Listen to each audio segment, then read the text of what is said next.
Hey, I'm late. It's just the story it goes. So, yeah, I've got kids, and sometimes they need mom, and they always come first. So, kind of proud of my issue. Not really my issue. My issue with being on time. So, I'm going to wait a few minutes, and I wanted to come on today because, like I said, I'm publishing a whole bunch of books. It's stuff that's been in the works for a while now. I'm so excited about this one that I didn't even prepare to come on camera. So here I am. Anyways, this one is From Spiraling Down to Spiraling Up. It's a Spiral Recovery Codex. I think, yeah, a teal Lamborghini just went by. That one was really, really pretty. Anyways, so this one is near and dear to my heart. I've had a lot of ups and downs in my life, stuff that I'm not proud of, but it's part of life. And you can let your past define you, or you can learn from it, grow from it, and help others. So I choose to do the latter. Can't let temporary problems be permanent defeat. And I feel that you have to go inward to go up sometimes. So I'm going to go ahead and start because I don't like sitting here just lollygagging. Anyways, and whoever joins, they can join whenever. You can rewatch it. I'm good with whatever, but I'm sharing it. So here it is. I'm just going to read a little bit of it. And this is the introduction. The spiral was always speaking. I didn't realize that what seemed like just a moment or just a time in my life would echo through 25 years of it. I thought I had outrun it, outsmarted. I thought sobriety meant survival. And for a long time, it did. But survival is not the same as embodiment. Recovery is not about stopping, it's about seeing. And what I finally saw was the pain didn't leave, it just changed shape. The spiral of addiction wasn't just the substances. It was the shame I carried before I ever picked up a drink. It was the silence around what happened to me before I had the language to name it. It was the way I learned that being seen could be dangerous. It was the way I kept performing okay because I thought collapsing would make me disposable. It was the people who hurt me and the ones I invited back in because the pain felt more like home. It was rebellion that was actually a cry for protection. It was a prayer disguised as a pattern. I didn't know it then, but spirals don't just fall, they rise. And they repeat. Not to punish you, but to repattern you. Recovery didn't come like a sunrise. It came in cycles, in waves. In moments I thought that I was dying, but really being empty. It came in the form of motherhood, in trying to give my children the safety I never had. Not for my parents. My parents were amazing. My parents still are amazing. And anything I say is not ever a knock against them because my parents are fucking awesome. That's all I got for them. They're amazing. I love you guys. And now it's coming back in the form of this book. Because I see now the war was never just my story. It was a soul map, a rhythm, and a return. A sacred geometry that lives in everybody who's ever been told they were too much, too broken, or too late. The spiral is not a sign of your downfall. It's the evidence of your becoming. So if you're still spiraling, if you're still an ache, the pause, the return, know this. You are not back at the beginning. You are just deeper in the truth. This book is not a step-by-step manual. It is not here to fix you. It is here to remember you, to remind the parts of you that are still buried. You didn't spiral to die. You spiraled to rise. This is the Spiral Recovery Codex. Let's begin. Chapter 1 is the descent, the first hit and the final fall. You don't always know where the spiral begins. Sometimes it sounds like laughter. Sometimes it looks like belonging. Sometimes it feels like a breath of fresh air, but only because you've been drowning for years. That's what it was for me. My first high wasn't rebellion. It was relief. It wasn't about peer pressure. It was about the pressure I couldn't name. Living in a body that felt unsafe. Carrying secrets I didn't know how to tell. Holding tension in my chest like it was normal to be braced for impact. Excuse me. The first time I got high, I didn't feel brave. I felt quiet. And for a girl who had survived chaos and silence, quiet was sacred. I didn't know how it was self-medication. I didn't know what trauma meant. What I knew was this. When I was using, I could finally exist without the volume of my body screaming at me. By 14, it wasn't just something I did. It was who I was becoming. At 14, 15. But not in the glamorous way. Not in the movie scenes, in the bathrooms, the parking lots, the mornings after, in the eyes of people who were already half gone. And in the mirror, when I'd stare at a version of me I didn't recognize but couldn't stop becoming. I surrounded myself with people excuse me. I surrounded myself with people who didn't ask questions because I didn't have any answers. I walked into rooms I shouldn't have, felt safe in because unsafe had become familiar. And the moments that should have been red flags, I called them normal. Sometimes it was fun, and that's what made it worse. There were real laughs, real music, and real escape. But the come down always came. And with that, the hollowness. The question, what now? And I didn't have an answer. So I'd reach for more chaos, more numb, more spiral. Even then, a part of me knew this wasn't forever, but it was everything in the moment. I wasn't using to die. I was using to disappear. From pain, from memory, from the girl I had no idea how to love. That was the beginning of my spiral. Not because I was weak, but because I had never been taught what to do with my power. I didn't even know my power. How could anybody else? Chapter 2, The Bounded Heart. When you survive long enough in environments that don't make space for your feelings, you don't stop feeling, you just stop showing. I became strong, too strong. The kind of strong that earns applause but rots your soul from the inside. I knew how to smile through pain, to compliment others while collapsing inward, to give and give, hoping someone might read between the lines and offer something real. But I didn't even know what real looked like. My heart wasn't cold, it was armored. I built walls so high, I forgot there was a door. I let people in just far enough to think they knew me, but never deep enough to see the girl still curled up inside, afraid that if she was fully seen, she'd be left. Because that's what had happened before. To show need was to invite betrayal. To be soft was become a target. So I became steel. I entered in relationships where I gave everything and asked for nothing because asking made me feel selfish. Not yet, baby. You're naked and I'm on camera right now. Hey, no. 1 second. No. We'll go and then once I'm done with this, we can go. Okay? Yes. You gotta let me get them to go to the ocean. No, I don't want the ocean. I love the ocean. I love the ocean. Well, I would invite you to come sit with me, but you don't have no shorts on. Go get shorts. Yeah, sorry. Go get shorts on. You don't have any clothes. You can't go to the pool naked. No skinny dipping. Go get your shorts on. You don't have to wear a shirt, but you gotta wear shorts. I know, right? I know. I don't make the rules, son. Then we'll go to the pool, but I'm on a live right now, so we'll go in a little bit. Once you get shorts on. Okay. Go get shorts. Okay. Hey, come here. Come here. Here, Damon's gonna help you get shorts. Okay, I'm back. See? Real life. Okay.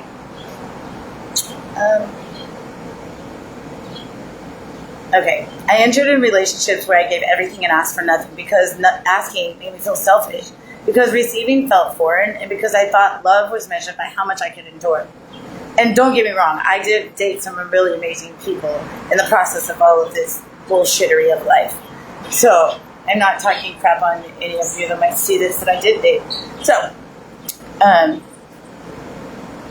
relationships, not just dating. Relationships, friendships, everything.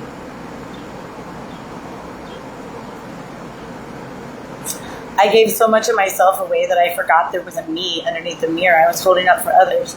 That's what addiction does. not just with substances, but with people. You become addicted to approval, addicted to fixing, and addicted to being needed because somewhere along the line you were taught that your worth only lived in your usefulness. And that might not even be something that somebody else taught you. That might just be like something that you have like an epigenetic memory for, or something like that, like I said, nobody's taught you. It's there. I wasn't a person in love. I was a pattern repeating itself, choosing those who were emotionally unavailable because it matched the echo of me. They weren't cold, they were familiar. And familiarity masquerades as safety when you've never seen the real thing. And this is more like in my teenage years. I had an amazing childhood, and like I said, my parents are amazing. None of this has anything to do with them. Eventually, I started to feel the fracture. It came in the form of tears I couldn't explain, and rage that didn't match the moment, and shutting down when someone tried to care for me. It took years before I understood. My heart wasn't broken, it was bounded. Bounded by survival, by silence, and by a version of strength that kept me from ever letting go. The healing began when I asked a question that felt terrifying to ask. And this is the question. What would it look like to let someone love me and not owe them my soul in return? What would it look like to keep my own heartbeat, even while holding someone else's hand? I had to learn it slowly, in moments, in therapy, in prayer, in stillness, in sacred rage. In choosing over and over to believe that love should never cost me myself. This chapter isn't about heartbreak. It's about the quiet revolution of choosing your heart again, not as a fortress, but as a sanctuary, one where boundaries aren't walls, they are devotion. Chapter 3, the highs that hollowed me. There's a kind of high that feels like freedom, like flying, like maybe, just maybe, you finally escaped the weight of your own story. That's the high they show you. The one that sparkles, the one that makes you believe, this is who I was meant to be. Yes. Hold on. But you gotta take it inside, okay? Because I'm still on alive. The one that sparkles, the one that makes you believe this is who I'm meant to be. I see. Here, you gotta take it to Damon because it's dead. He'll put it on the... Ah! He just smashed his hand on a hairbrush. Ow! Okay, go take it to Day because he'll plug it in for you and then he can turn it back on. Ah! Hey, the one that makes you believe this is who I was meant to be. But no one warns you what happened when that high is built on hollow ground. No one tells you that the more you rise without healing, the harder the crash. And I crashed again and again with a smile on a face and a scream in my lungs. I became the fun one, the one who turned trauma into punchlines, who lit up the room not because I felt joy, but because I needed the distraction. If they were laughing, I wouldn't have to explain why I cried in the shower after every party. I wasn't trying to destroy myself. I was trying to survive myself. And when you've never been taught how to sit with pain, you learn to run from it. To smoke it, snort it, drink it, seduce it, spiritualize it, until you forget your name beneath the mask. I chased elevation like it was oxygen, but every high carved a deeper emptiness inside of me. I remember waking up on couches that weren't mine and clothes I didn't recognize, wondering if anyone noticed I was gone from the room, from the world, from myself. I'd lie to my parents and tell them I was places I wasn't. You know, most of the time, actually every time, I was at a family member's house, but that's another story. So, that was the worst part. Not the substance, not even the danger. It was the loneliness. That aching, that soul-splitting loneliness that comes when you're surrounded by people but completely untouched. It's the kind of loneliness that numbs you into forgetting you were never meant to perform your way into love. There were nights I laughed until my face hurt and went home still feeling invisible. There were mornings I looked in the mirror and couldn't remember how to see anything sacred. And yet, there was something deeper, a whisper I couldn't kill. This can't be it. That sentence saved my life more times than any meeting, any rehab, any therapist. I never went to rehab, but it's more than anyone ever could have. This can't be it. There has to be more. It was a seed. Tiny, sacred, and inconvenient, but alive. The question became a crack in the hollow.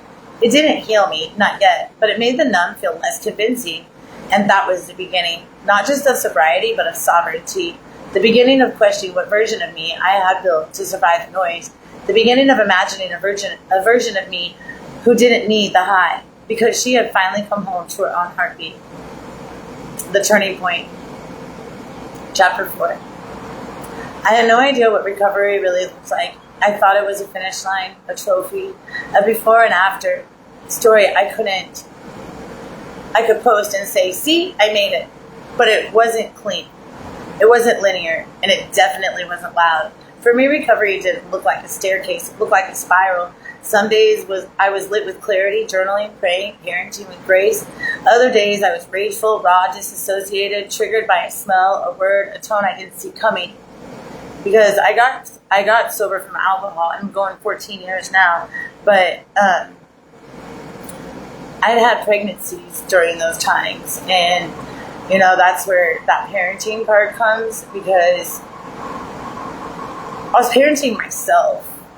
And, I'll probably go back and even clarify it in the book, because I've been sober since I had kids. So anyways, I was parenting myself, and that's where that parenting statement comes in. People told me, you just need to stop. But I wasn't trying to stop. I was trying to remember the version of me that existed before the fracture. And in that remembering, I saw a pattern. Healing wasn't a straight path. It was cyclical, alive, intelligent. It returned, not to torment me, but to tend to me. So I started mapping it. I tracked my moods, my cravings, my body's clues. I noticed that every emotional relapse had a rhythm to it. A beginning, a breaking, a breath, and sometimes a rising. And that's when the spiral recovery model was born, not from a textbook, but from my own sacred memory. The spiral recovery model has 3 core movements. The downward spiral. This is the moment of shame that whispers, you haven't changed. The moment fear feels louder than your breath, when you fall into old patterns and wonder if you've gone backwards. This is not failure, it's data. It is a wound saying, I'm still here, can you love me now? 2 is a sacred pause. This is the hinge point, the breath, the heartbeat that interrupts the collapse. It's the moment you feel yourself on edge, but choose presence instead of punishment. It doesn't have to be perfect. It might look like a walk around the block, like texting a friend, like whispering, I'm spiraling, but I'm not lost. This is where the power begins to return. The upward spiral is number 3. This is not a high, it's a homecoming. It's a choice to realign, to breathe deeper, to speak truthfully, to embody even a sliver of your remembered self. It's not always visible to others, but you feel it.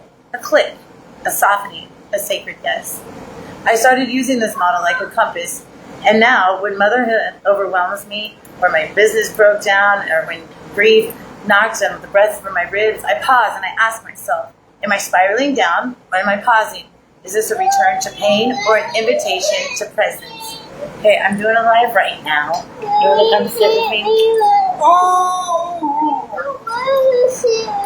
You don't want to sit with me because we're live? Fine. I just kiss you in front of everybody. I love you. I'd pause and ask myself, am I spiraling down or am I pausing? Is this a return to pain or an invitation to presence? What does a rising look like right now, even if it's just one conscious inhale? The more I honor this spiral, the less I shame myself for repeating. Because I wasn't repeating, I was revisiting. And every time I returned, I came back deeper. Wiser, softer, stronger in the way that only honesty can make you. I realized that the spiral isn't just my recovery, it's my remembrance. I'm not broken, I'm patterned for resurrection, and now the spiral belongs to you. So on this journey, the pattern of addiction isn't just substances. I was addicted to toxicity. I was addicted to the chaos of arguing, that everything always had to be a battle. And I was a mess for a lot of years. And, it's, as an addict in recovery for 25 years off of any hard substances and 14 years off of alcohol, I found that when I gave up, especially the alcohol, the hard drugs wasn't a big problem for me, but the alcohol was horrible. I was such a drunk that the liquor store bought me a bottle for my birthday. Not proud of it, but it is what it is. And It was like when I quit drinking, I all of a sudden traded that addiction. And then once I broke out of like the toxicity of relationships, I found myself replacing it with yet another addiction, and I became a workaholic. And I was working 100+ hours a week, and I was just trading one prison cell for another. And I didn't realize that, and that's part of my journey to Florida with my children. Okay, chapter 5, how to hold without carrying.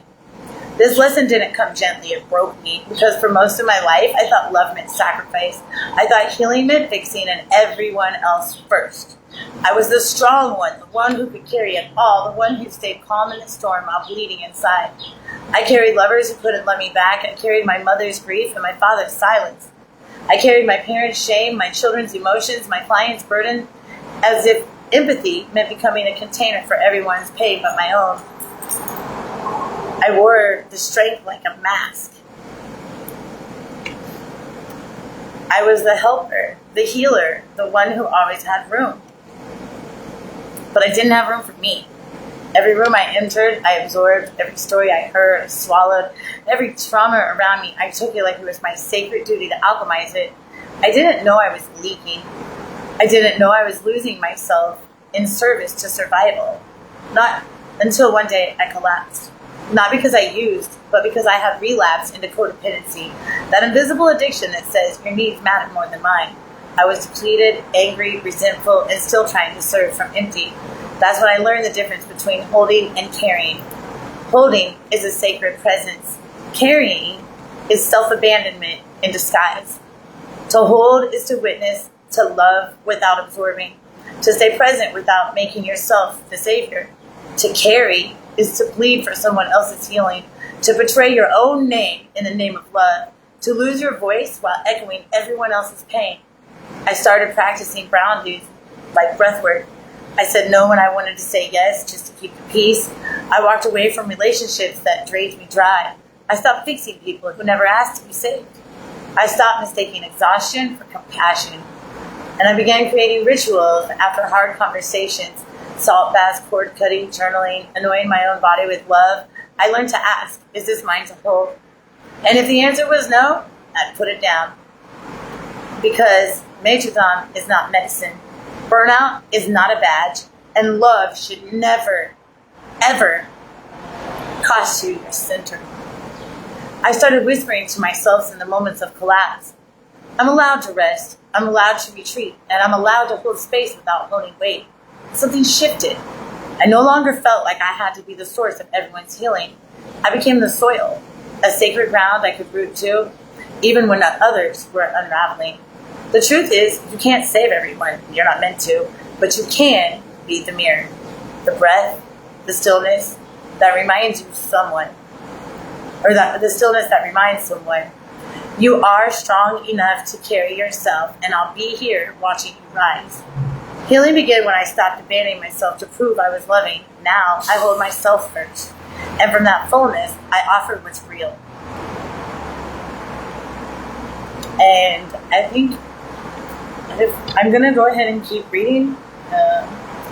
Seems like there's more people coming on, and I hope you guys are enjoying it so far. And if anybody wants to come on camera or anything like that, I have no idea how to do that, but we can make it happen. We'll figure it out. So let me know, shoot a message or something, and let me know that you want to come on, and I'm happy to answer any questions anybody might have. And if you don't feel comfortable coming on public, then please don't hesitate to message me and just direct message me, and I'll talk with you, because life can be a shit show, and I've walked all the shadows. Circle of Realignment, Chapter 6. Sometimes you think you're done with something. You've healed it, talked about, written it out, forgiven yourself, forgiven everyone, even yourself, and then it comes back. A memory, a reaction, a way that knocks you over when you thought you were finally standing strong. At first I thought this meant I had failed, that maybe I wasn't as healed as I thought, that maybe my spiral had swallowed me whole again. But what I now know is this. Like I said, healing is not linear. Healing is layered, and every return is a deeper invitation. You are not back to the beginning. You are standing at a deeper door. There were times, years into recovery, where I still found myself in tears for reasons I couldn't name. Why would I wake up feeling off, disconnected, irritable, lost in myself? I think, why now? Why again? Haven't I already done this work? And this isn't about drugs and alcohol, because I can't even for sure tell you the days of my sobriety, and like I don't keep track anymore because it's just not something that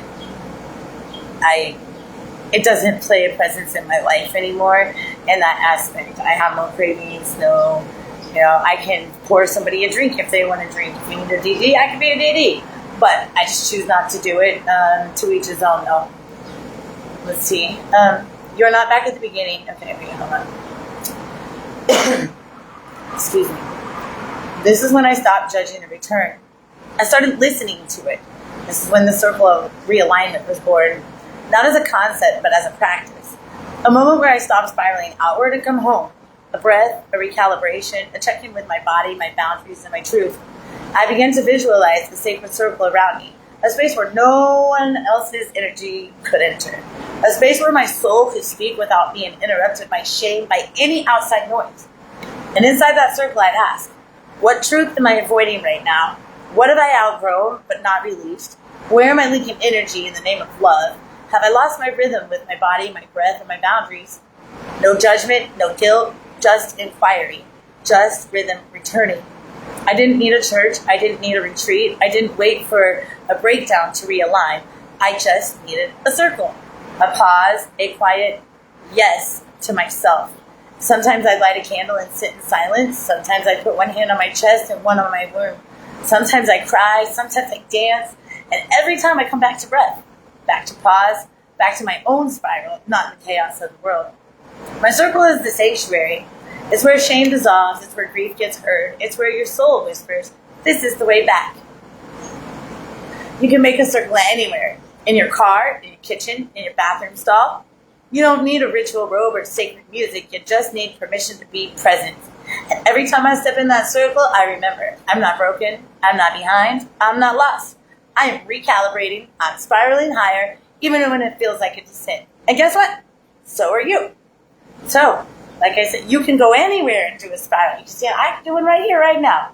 Here's my circle. Nobody can come in my energy field. And then it's time to reset. So, breathe into your circle and let yourself be seen. And then whisper back to yourself, welcome back, love. I've missed you. Part 3. I might end up reading this whole book because there's people that have been watching the whole time, and I'm not the person to leave you hanging in suspense if I can avoid it. So if you guys keep watching, I'm going to keep reading. Okay? Thank you guys, by the way. Part 3. Spiraling up, the return. This is where the flame rises. This is where you remember that healing isn't about leaving the spiral. It's about becoming it. Chapter 7 is the spiral of choice. The first real choice I made in recovery wasn't to stop using. It was to stop hiding, not just from the world, but from myself. Because the truth is, I was still disappearing, even when I was clean. Disappearing behind masks, smiles, to-do lists, even spiritual language. I had unhooked from the substance, but I was still tethered to the shame, to survival, to the old roles that no longer fit, but felt too familiar to leave. They tell you recovery starts with a yes, but they don't always tell you how many micro choices come after that. Recovery is not a moment. It's a rhythm of choosing yourself over and over again. And sometimes the choice doesn't feel powerful. It feels so terrifying that, shit, you just want to run from it, but don't. Those are the moments of greatness. Because I didn't grow up with a blueprint for healthy choices. Nobody does. Our parents do the best they can. Well, most of our parents do the best that they can. And that's what society has taught them. So we can't even blame them for the things that they're teaching us, because at some point you have to make your own decisions in life, and you can't blame other people. You can't say, well, my parents always told me. It doesn't matter. You have to formulate your own decisions in life in your own, your own way. And that's what everything that I'm doing right now is about. Yes, I'm showing you my way. I'm going all the way public with all my shit because I don't care. I have nothing to hide from anybody. So, I just look at it as There was a lot of days I felt alone, and I don't want people to feel alone like I did. Even now. Okay. I grew up performing, pleasing, avoiding conflict, and this is not at my home. This is outside of my home as a child. Again, my childhood was absolutely fucking amazing. My parents are awesome. Earning love with silence or sacrifice. So even after I got sober, I kept giving my power away to guilt and to control, to fear of being too much, to old stories about who I was allowed to be. I didn't even realize how many things I still wasn't choosing. I was defaulting. And then one day, I sat in the middle of a messy living room, kids screaming, dishes done, dreams paused, body exhausted, and something whispered, choose again. Not perfectly, not dramatically, but intentionally. Choose your breath before your reaction. Choose truth over people-pleasing, and choose rest before collapse. Choose presence over performance. These are not easy choices, especially when trauma has wired you to run, especially when pain taught you to numb instead of feel, and especially when silence was once your only safety. But these choices, they are spiral in motion. And the more I practiced choosing, the more I began to remember that I was never too broken, just never taught I had the right to decide. So, again, society, especially as a woman, says you can't decide, you can't do this, and if you decide you have to pick one or another, you gotta be a mother or you gotta be a career woman, you can't be both. Fuck that, you can be both. I'm gonna show you. Kick myself in the tail all the way till I get there. My kid's standing right beside me.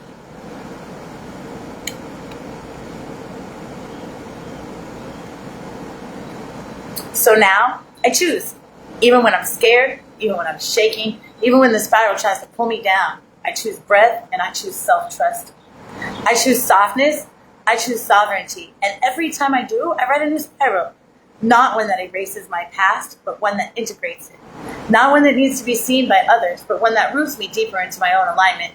So if you're standing on the edge right now, the edge of a craving, a collapse, a choice you've made 1,000 times before, pause and say this with me. I choose again.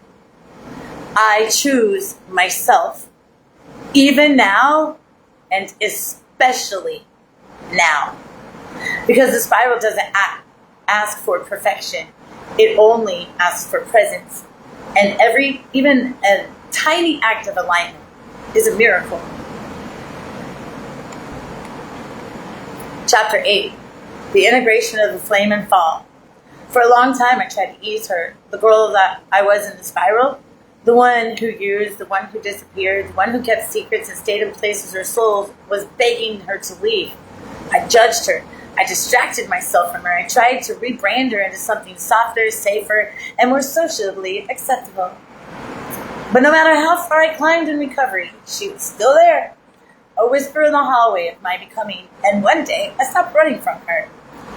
I let her sit beside me, not as a mistake, not as a threat, but as a witness. And that's when I saw the truth. The girl who spiraled didn't ruin me, she saved me. She was never the villain. She was the version of me that held the line when no one else did. She was the one who learned how to survive in a world that never handed her safety. The one who kept breathing when I wanted to disappear. The one who absorbed all the pain so I could live long enough to heal. How could I not honor her? So I lit a candle, closed my eyes, and I said the words I had needed anyone to say to me back then. I said, I see you. You didn't fall, you fought. And now I carry you with honor. Because integration isn't about pretending we never spiraled. It's about folding every version of ourselves into the flame. The girl who numbed, the woman who rose, the child who screamed in silence, the mother who learned to repair, the shadow that waited patiently for their light to return. They all belong. They are not proof of brokenness. They are proof of resilience. So I wrote her a letter to the one who spiraled. You did not ruin our story. You made it possible. You carried the pain that was never yours to hold. You gave love in places that never gave it back. You stayed alive when it would have been easier just to disappear. I know you were scared. I know you were tired. And I know no one told you this yet. But you were always sacred. You were not the fall. You were the flame, waiting to rise. I no longer need to hide you. I carry you, I honor you, and we rise together now, with breath, with grace, with power. You are no longer my shame. You are my origin story. Thank you, love, the woman you helped build. This is what integration feels like. Not a victory, not perfection, but wholeness. It is not the absence of pain. It is the presence of truth. It's the moment you realize you don't have to exile any version of yourself to rise. Rise with them. Every shadow, every spiral, every scar. This is not an erasure. It is an embodiment. Chapter 9, the God-Devil Paradox. I used to think God lived far away, somewhere above me, beyond me, watching silently, maybe disapprovingly, waiting for me to finally be good enough.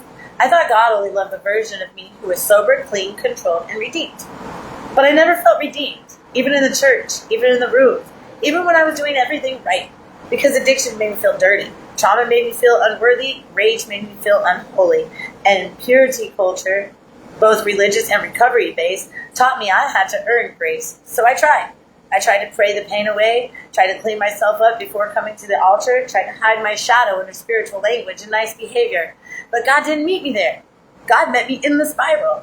Not in the sermons, not in the shame, not in the programs that said I had to hit bottom to be reborn.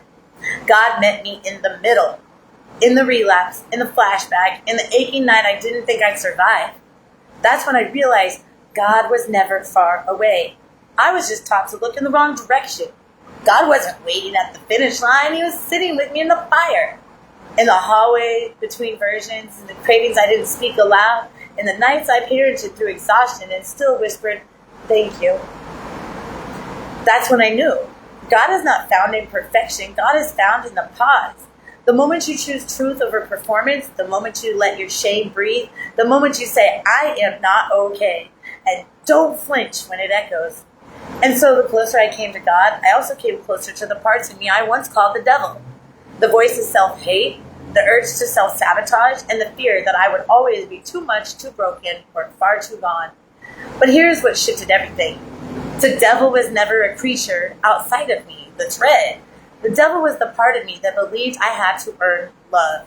It was the shame that said I needed to suffer to be forgiven, the conditioning that said my anger made me unlovable, the voice that told me I was safer, small, hidden, and quiet. And the moment I realized that voice wasn't God, I got free. I stopped negotiating my worth, I stopped apologizing for being layered, and I stopped trying to amputate my humanity in the name of holiness. Because real holiness, it's messy, it's spiraled, and it is embodied. God is not afraid of your spiral. God designed it as your return path. And the more I let God into the places I thought were too dark, the more I saw that God never left them. So now, I don't run from the spiral. I enter it like a temple. Where the grief rises, I say, God is here. When anger flares, I say, God is here. When I fall apart in front of my kids, I say, God is still here. Because I'm not loved in spite of my spiral. I'm loved because of it. The God I walk with doesn't ask me to shrink. She sits in the silence and says, your chaos is not your disqualification. It is your concentration. Sorry, somebody came here. Okay. Chapter 12, Ceremony of the 25-Year Flame. 25 years. It didn't hit me all at once. It came in fragments, little echoes of everything I had survived. The first night I slept without numbing, the panic attack I rode out of instead of suppressing. The first time I said no and meant it. The first time I parented without guilt. And the first time I forgave myself for what I didn't know back then. And suddenly it wasn't about being clean. It was about being claimed. So I made a ceremony for myself. Not an audience, no applause, just me, God, my breath, and the flame. I dressed in gold and white, and I lit candles of each version of me. The survivor, the seeker, the spiral breaker, the flame keeper, the mother, the girl, the woman, the one who never gave up. And I wrote my flame keeper vow. I vow to never abandon myself again. I vow to see the spiral not as shame, but as sacred rhythm. I vow to carry the flame, not of perfection, but of remembrance. I vow to rise again and again, for me, for them, for us all. This chapter gives you the blueprint for your own flame ritual. It doesn't matter if you're at one day or decade 3. You deserve to mark your becoming. Inside you'll find a step-by-step ceremony script, scroll temple for your vow, fire rituals for release and resurrection, names of flame, writing exercise, a sacred space, a guide to call your power back. Recovery is not about what you leave behind. It's about what you come home to. And you, my love, are home. Okay? And apparently I'm going to read the whole dang book. So here we go. This is the epilogue. The spiral is a teacher. You didn't get here by accident. You spiraled here through fire, through fall, through return. This journey was never meant to be clean. It was meant to be sacred. The spiral taught you how to collapse and rise, how to forget and remember, how to numb and feel again. And now it teaches you to lead, not from perfection, but from present. You are not behind. You are not broken. You are not disqualified. You are spiraling towards the divine self, your divine self, over and over, deeper and higher. And if no one ever told you, I am proud of you. I see you, and you are sacred. I spiraled until I rise. This is a poem. I didn't fall, I spiraled into the silence that screamed, into the memories blurred by time and trauma, into choices I wasn't ready to make, but made anyways because surviving looked like shape-shifting. I spiraled through smoke and fists and fog, through cold beds and hungry eyes, through voices that never asked and a soul that never got to answer. They told me I was broken, but I was becoming. They told me to climb, but I had no ladder, only breath. And the rhythm of grief turning slowly into grace. I didn't know I was rising when I stopped apologizing for my breath, when I looked at my past and didn't flinch, when I forgave the silence that taught me to scream without sound. I didn't know I was spiraling upward when I walked away from chaos without needing to explain, when I cried in front of my children and let them see me repair, when I chose not to carry what was never mine to hold. There goes another fast car. Okay, it's done. I didn't know I was rising when I relapsed into truth, when I rested, when I said I'm tired, and I didn't shame myself for it. I thought rising would feel like fireworks, like wings, like grand arrival, but it felt like sitting still, like drinking water, like saying I don't have to prove I'm better to be home. I didn't spiral down to die. I spiraled to return, to remember, to reclaim, and still I rise, with my name in flame, with my vow in breath, with my shadows walking beside me, not behind me, with my voice steady, my spiral open, and my story unshamed. I am not healed, I am healing, not erased, I am remembered. I am not your cautionary tale, I am the torch. Rising isn't loud, it's holy, it's subtle, it's spiral, and that is enough. So, and for those of you that want to call back your flame, then light a candle or a small fire and speak aloud. I call back every part of me that once broke to survive. I call back the girl or the man or the boy, the woman, the spiral, the shadow, the flame. I didn't come this far to forget who I am. I did not survive to hide. Today I rise, not as a survivor, but as a flame keeper. Breathe deeply and let the flame mirror your own. So thank you for everybody that came on today. And again, if you know anybody that is struggling with addiction, family members, addiction doesn't just affect the person that's the addict, because ultimately it's almost like all the people involved become addicts, because as you're trying to help your loved one out of an addiction, you almost become addicted to that chaos. And you're brought into it, and before you know, it becomes normal. And there's just all sorts of stuff that goes along with it from both sides. And I'm saying this as someone who has had people I was close to that either need to be in recovery or that have been through recovery, along with my personal journey when I was a teenager. I didn't go to rehab. I didn't do anything. I was raped at 15, and I didn't tell people, and for me, that was enough to clean my ass up.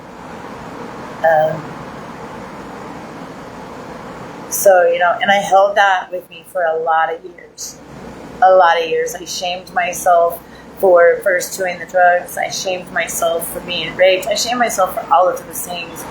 But now I look at it as, I say thank you. I know it might sound weird to hear somebody say they're thankful for those things, but because I went through those things, now I can help other people.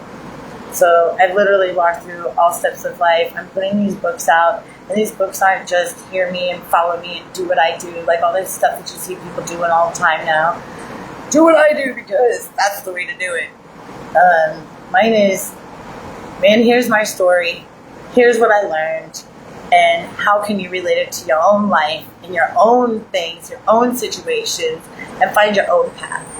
So I'm going to jump off now, and I just want to thank each and every one of you who came to watch this today. And if you go on Amazon, as soon as I figure out how to self-publish all these books, I'm going to put them on there. You know, I published Michael Butler for the first book. He's freaking amazing, and I wish he was publishing all my books right now, but it's kind of costly and can't do that. So, if you want to see what it's like to start over and alchemize from nothing, stick around, but it's just getting started. Thank you guys.